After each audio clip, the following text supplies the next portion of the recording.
Mariés en 1966, Stone et Chardin ont-ils été contraints de se dire oui? Avant que ce dernier ne lâche son dernier souffle en 2012, il s'était confié dans les colonnes de Nous deux à propos de cette union. Mariage forcé, mariage, presque, heureux? Ce mercredi 28 décembre 2022, la France pleure la disparition de Linda de Souza, décédée à l'âge de 74 ans. Son fils Joao et moi-même, avons la douleur de vous apprendre le décès ce matin à 10h10, de Madame Linda de Souza, à l'hôpital de Gisors, où elle avait été transférée très tôt ce matin même, pour insuffisance respiratoire et positive au Covid-19, a annoncé l'agent de cette dernière, confirmant ainsi son décès. Célèbre depuis les années 80, la chanteuse d'origine portugaise avait donc rejoint, de 2015 à 2017, la tournée des Idoles Âge tendre.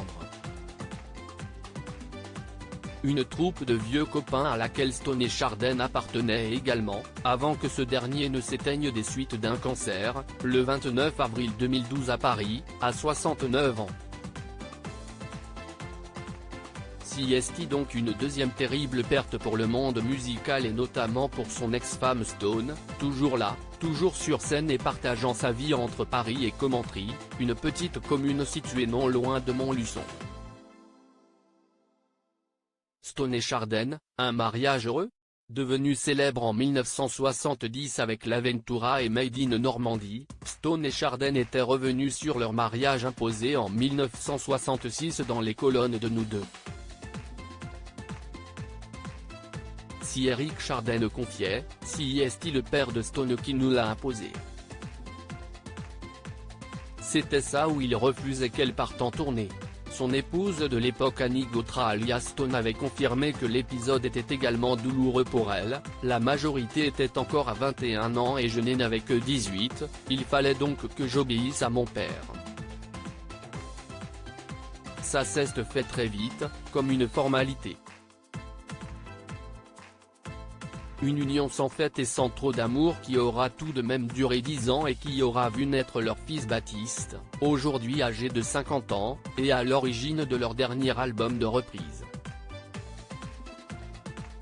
On s'était mariés très jeunes et, au bout de 10 ans, l'amour n'était plus le même. Alors on a divorcé. Par chance, nous avons rencontré quelqu'un d'autre en même temps. Mario pour moi, Pascal pour Eric. Aucun de nous n'a été malheureux. Au contraire, on jouait tous dans la même comédie musicale. Comme une sorte de tribu idéale, confiait aussi Stone et Jacques-André Puissant, de son vrai nom, faisant ainsi comprendre que leur séparation a presque été plus joyeuse que leur mariage. Si les Américains ont leur Bonnie and Clyde légendaire, les Français ont leur mythique et inoubliable Stone et Chardin à tout jamais gravé dans leur cœur.